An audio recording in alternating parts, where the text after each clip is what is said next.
नमस्कार दोस्तों, आप सभी का स्वागत है हमारे YouTube चैनल में। जैसा कि आप सभी को ज्ञात है कि राजस्थान कर्मचारी चयन बोर्ड द्वारा इस बार वीडियो का एग्जाम करवाया जा रहा है। ग्राम सेवक अधिकारी का एग्जाम करवाया जा रहा है। ये देखिए, आज दिनांक है 17/12/2021 को ही नोटिफिकेशन जारी हुआ है। मतलब आज के डेट में ही नोटिफिकेशन जारी हुआ है। और यहाँ पे बताया गया है कि जो एग्जाम होगा वीडियो को वो फिक्स हो चुका है। लेकिन ये कब होगा, देखिए जैसा कि आप देख रख सकते हैं स्क्रीन पर कि जो एग्जाम होगा वो 4 चरणों में होगा। आज की डेट ये नोटिफिकेशन जारी हुआ है। जो 27/12 को एग्जाम है और दूसरा है 28/12 को। तो 2 एग्जाम पारियों में होगा। और जो पहला पारी में होगा वो 2 बजे से होगा। प्रथम चरण होगा वो 2 बजे से 10 बजे से 12 बजे तक होगा। 2 घंटे का एग्जाम होगा। और द्वितीय चरण भी आपका 2:30 बजे से लेकर 4:30 बजे तक होगा। ये भी 2 घंटों के लिए होगा। तो 28 को मंगलवार है। यहाँ देखिए, यहाँ पे तृतीय जो चरण होगा वो भी 2 घंटे का होगा, 10 से 12। और चतुर्थ चरण होगा 2 घंटे का, 2:30 से 4:30। आपको ये नोटिफिकेशन एक बार देख लेना चाहिए। और जिन बच्चों के लिए एग्जाम देने वाले हैं उनको ये पहले पढ़ लेना चाहिए। और अब नेक्स्ट चलते हैं, हम देखते हैं कि क्या क्या उन्होंने यहाँ पे कुछ नोट्स दिए हैं, उनको पढ़ लेते हैं। उक्त परीक्षार्थियों को अभ्यर्थियों को निम्नलिखित सूचित किया जाता है कि ये एक तरीका का आपके लिए नोट्स है।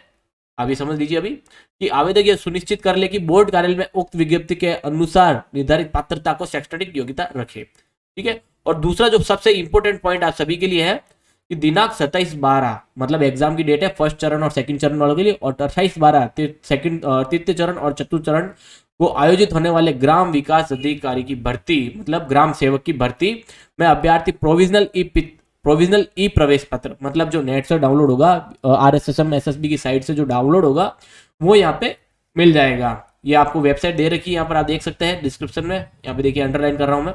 और ये दिनांक 19/12/2021 से डाउनलोड होना शुरू होगा। मतलब 19/12 को बोर्ड जो है वो RSSB जो वेबसाइट है, RSSM SSB की जो वेबसाइट है उस पर यहाँ पर डाउनलोड का ऑप्शन दिखाएगा और वहां से हम डाउनलोड कर सकते हैं।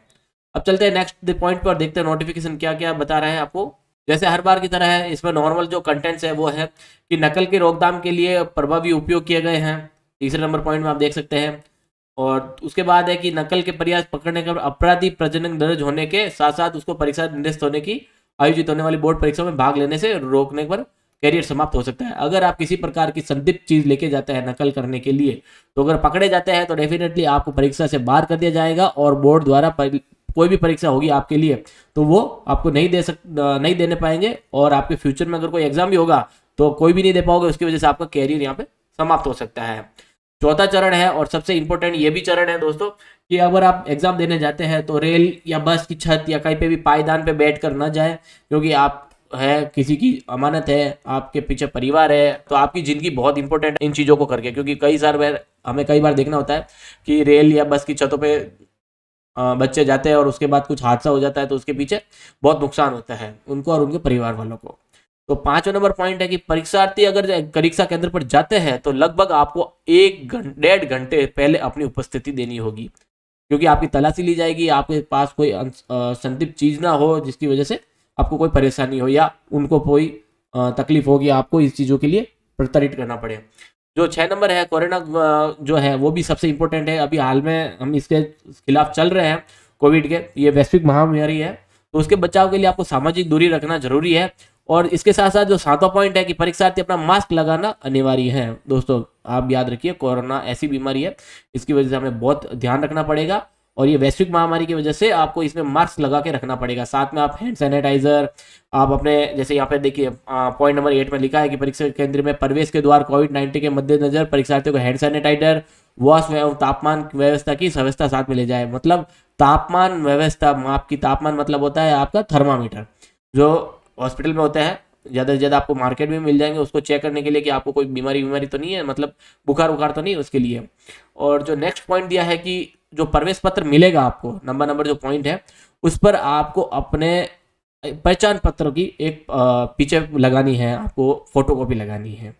और दूसरी चीज़ आप उसके ऊपर आपको फोटो लगानी है 2.5 mm की, और वो रंगीन होनी चाहिए, नीले रंग की स्याही का, उसके पारदर्शी बॉल। और दूसरा ये है कि आप एग्जाम देने जाए तो नीले रंग के स्याही होना चाहिए और उसका बिल्कुल पारदर्शी उसका कवर होना चाहिए। मतलब पेन ऐसा हो जिसके आर पार सब कुछ देख सके, उसमें अंदर रिफिल दिखनी चाहिए, कहने का मतलब यहाँ पर है। दोस्तों आपका अगर 4 चरणों में एग्जाम हो रहा है तो आपको क्या करना है, जो फर्स्ट चरण और सेकंड चरण में अगर जा रहे हैं और तृतीय चरण और चतुर्थ चरण में जो देने जा रहे हैं, तो हर एक को क्या करना है, यहाँ पे अपने प्रोविजनल इस प्रवेश पत्र के साथ साथ उसकी फोटोकॉपी लगानी है। अगर एक एग्जाम है तो एक लेके जाना है आपको प्रवेश पत्र, अगर 2 एग्जाम है तो 2 आपको प्रवेश पत्र लेके जाने हैं विद आधार कार्ड या कोई आपको डॉक्यूमेंट हो आपके जिसमें आइडेंटिटी प्रूफ हो, वो आपको फोटोकॉपी पीछे लगा के जाना है। अगर एक एग्जाम है तो एक और 2 है तो 2 लेके जाने हैं आपको। ठीक है, आई थिंक ये डाउट आपको क्लियर हो गया होगा। चलते हैं नेक्स्ट पॉइंट पे, और यहाँ पर दिया है इस बार,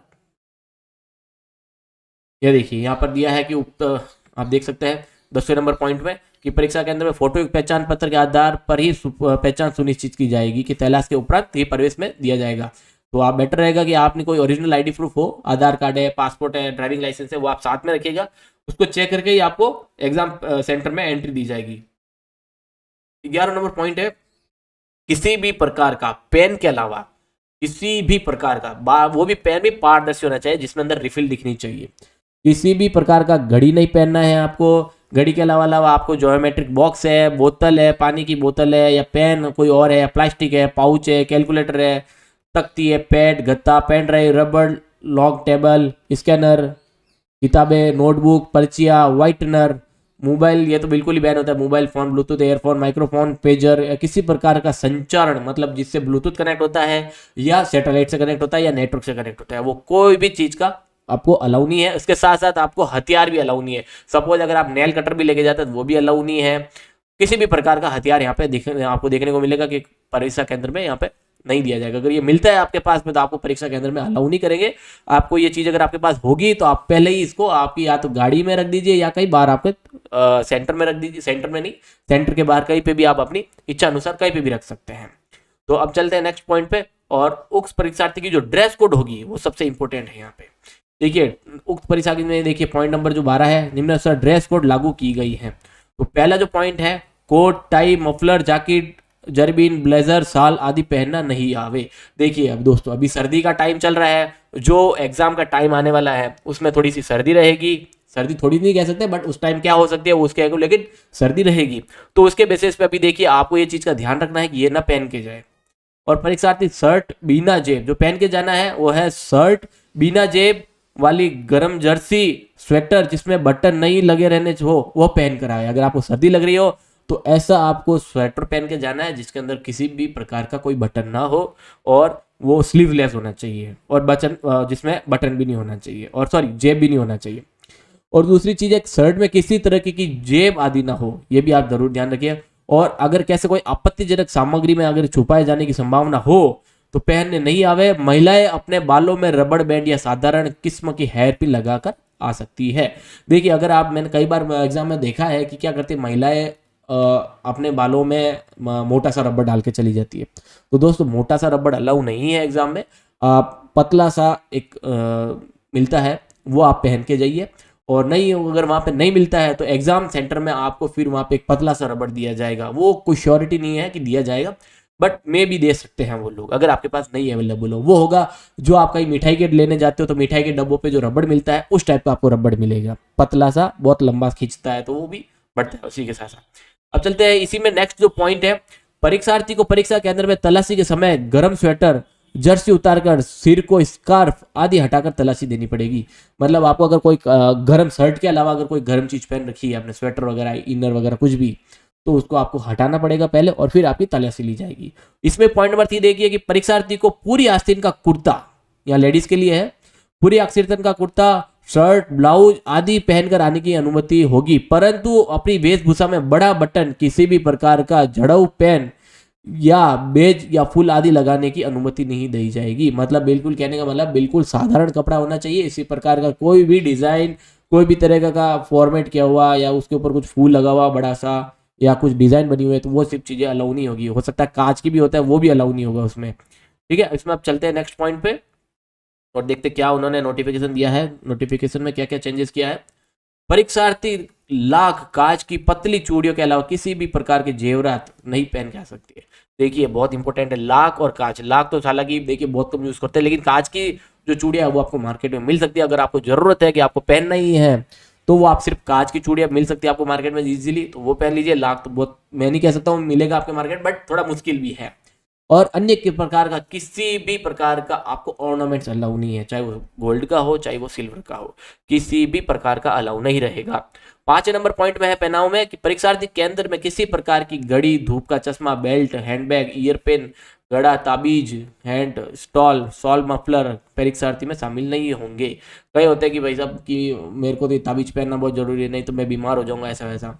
तो ये आप याद रखिए कि आपको थोड़ा देर अगर आपको लगता है तो ताबीज आपको बिल्कुल भी अलाउ नहीं है। अगर ताबीज पहन के आते हो तो उसको आपको परीक्षा सेंटर में पहले बाहर उसको निकाल के आना ही पड़ेगा, उसके अलावा आपको कोई ऑप्शन नहीं है। अगर ये पहन रखा है तो आपको एग्जाम सेंटर में ना तो बैठने दिया जाएगा, और इनकेस अगर आप चले जाते हैं या बैठ जाते हैं या अगर संदिग्ध में पाया जाता है तो फिर आपको परीक्षार्थ से उठा दिया जाएगा, आपको निकाल दिया जाएगा, और हो सके कि बोर्ड अगर एक्शन ले आपके ऊपर तो आपको आपका फ्यूचर भी खराब हो सकता है। ये चीज़ का जरूर ध्यान रखिएगा। अब इसमें 6 नंबर पॉइंट आते हैं इसी में कि किसी भी वस्तु में पहन में आने पर से ड्रेस कोड में शामिल होने से संदिग्ध न कोई संदिग्ध या विवाद हो तो इस संबंध में केंद्र से परीक्षार्थी से जुड़े अधिकारी का निर्णय मांग लेगा। अगर आपको कुछ ऐसा लगता है कि यार मेरे में ये जो मेरा है कपड़ा पहन रखा है उसमें कुछ ऐसा मेरे को डाउट है कि ये चलेगा या नहीं चलेगा, तो बेफिक्र होए, बेहिचक होए और सीधा जाइए और पूछ लीजिए। अभिशार्थी जो केंद्र होगा सेंटर में, वहां जाकर आप इजीली पूछ लीजिए कि क्या ये अलाउ है या नहीं है। अगर वो नहीं कहते हैं अलाउ करते हैं तो वेल एंड गुड, और नहीं करते तो फिर आपको कुछ दूसरा एक्शन लेना पड़ेगा आपको अपने एंड पे, ठीक है। और यहाँ पे अब चलते हैं नेक्स्ट कोड में नहीं दिया जाएगा। अब ड्रेस कोड में क्या क्या नहीं दिया जाएगा अब बात करते हैं। अब चलते हैं पॉइंट नंबर 13 पर। तो यहाँ पे आपको देखने को मिलेगा कि ड्रेस कोड की पालना नहीं करने पर परीक्षा केंद्र में प्रवेश नहीं दिया जाएगा, ठीक है। पॉइंट नंबर 13 है परीक्षा आयोजन के बाद यदि समय बोर्ड द्वारा मास्टर प्रश्न पत्र एवं उत्तर कुंजी बोर्ड की वेबसाइट पर अपलोड की जाएगी। देखिए तीसरा 13 नंबर पॉइंट है कि परीक्षा आयोजन के बाद यथा समय बोर्ड द्वारा मास्टर प्रश्न पत्र, जो मेन प्रश्न पत्र होगा, उसकी उत्तर कुंजी, जो मेन उसकी ऑफिशियल आंसर की बोल सकते हैं हम उत्तर कुंजी को, तो बोर्ड की वेबसाइट पर अपलोड की जाएगी। अब वो कब करेंगे? ये एग्जाम होने के बाद होगा। परीक्षार्थी उत्तर कुंजी अपलोड होने के बाद 72 घंटे के अवधि में प्रश्न पत्र या उत्तर कुंजी पर आपत्ति आमंत्रण कर की जाएगी। ये जैसे सेम पटवारी में जैसे हुआ था कि ऑफिशियल आंसर की आने के बाद 72 घंटे का टाइम दिया था, और 72 घंटे में आपको ऑफिशियल आंसर की के बेसिस पे आपको आपत्तियां दर्ज करनी पड़ेगी। अब चलते हैं 14 नंबर पॉइंट पे। तो यहाँ पर है कि परीक्षार्थी केंद्र के संदर्भ में किसी कठिनाई के स्थिति में परीक्षार्थी द्वारा उस केंद्र के जिले से संबंधित परीक्षा समन्वयक एवं जिला नियंत्रण कक्ष जिनके दूरभाष नंबर बोर्ड की वेबसाइट पर उपलब्ध होंगे से संपर्क किया जा सकता है। अगर आपको किसी प्रकार की कठिनाई हो तो परीक्षार्थी केंद्र संबंध में, तो आप बोर्ड पर वेबसाइट पर, बोर्ड की जो वेबसाइट है ये RSSM SSB ये वाली जो अंडरलाइन कर रहा हूँ, इसमें आपको कॉन्टेक्ट नंबर मिल जाएंगे, वहां पे आप संपर्क कर सकते हैं। देखिए 15 नंबर जो पॉइंट है वो इंपॉर्टेंट पॉइंट है, इसको अच्छे से समझिएगा कि परीक्षा के संबंध में विभिन्न सोशल मीडिया पर किए जा रहे भ्रामक प्रचार पर विश्वास न करें। मैंने कई भी अभी यूट्यूब पे थोड़ी देर पहले ही देखा था कि अब बोल रहे थे कि वीडियो का एग्जाम कैंसिल, और यहाँ पर देखिए बोर्ड ने नोटिफिकेशन जारी किया है। तो ऐसे प्रकार के अगर सोशल मीडिया पर आपको किसी प्रकार का लगता है आपत्तिजनक तो उस पर ध्यान न दे और उसको इग्नोर करे और अपनी परीक्षा की तैयारी पे लगे। और सेकंड इसमें दिया है कि बोर्ड द्वारा राज्य स्तरित प्रतिष्ठित समाचार पत्र एवं बोर्ड की वेबसाइट पर ही प्रकाशित विज्ञापन द्वारा की गई जानकारी को स्वीकृति माना जाए। अगर आपको कोई लगता है कि आपको कोई यूट्यूब पे आप देखते हैं कि आपको कोई भ्रमित करता है या आपको कंफ्यूजन में डालता है, तो आप बेफिक्र रहे। आप तो अखबार में, हो सकता है आपके अखबार आए ना है, लेकिन आपको इंटरनेट तो जरूर होगा मोबाइल में, तो आप सीधा सा ये जो साइट है www.rsmssb.rajasthan.gov.in पर लॉगिन करें, मतलब लॉगिन के आपको इसको विजिट करना है, और वहां पे आपको एक ऑप्शन दिया जाएगा न्यूज नोटिफिकेशन का या लेटेस्ट नोटिफिकेशन का, ठीक है। तो वहां पे आप डायरेक्टली विजिट करके देख लीजिए, अगर कोई नोटिफिकेशन आपको मिलता है तो डेफिनेटली वो बोर्ड द्वारा ही होगा, अगर नहीं मिलता है तो आप समझ लीजिए कि सोशल मीडिया पे जो भी कंटेंट है वो आपको भ्रमित करने के लिए डाले गए, ठीक है। अब यह 16 नंबर पॉइंट यही चीज है, अगर आपको किसी प्रकार का कोई डाउट है या अगर कोई कुछ आपको समस्या है तो आप सीधा से इस वेबसाइट पे विजिट करिए www.rsmssb.rajasthan.gov.in, ठीक है दोस्तों। अगर आपको कोई कंफ्यूजन है, अगर कोई आपको अभी भी लगता है कोई डाउट है, तो आप मुझे बेहिचक आप कमेंट बॉक्स में शेयर कीजिए, आपको सॉल्यूशन हैंड टू हैंड दूंगा। जैसे भी मुझे टाइम मिलता है डेफिनेटली आपको कमेंट पे रिप्लाई किया जाएगा। थैंक यू वेरी मच दोस्तों।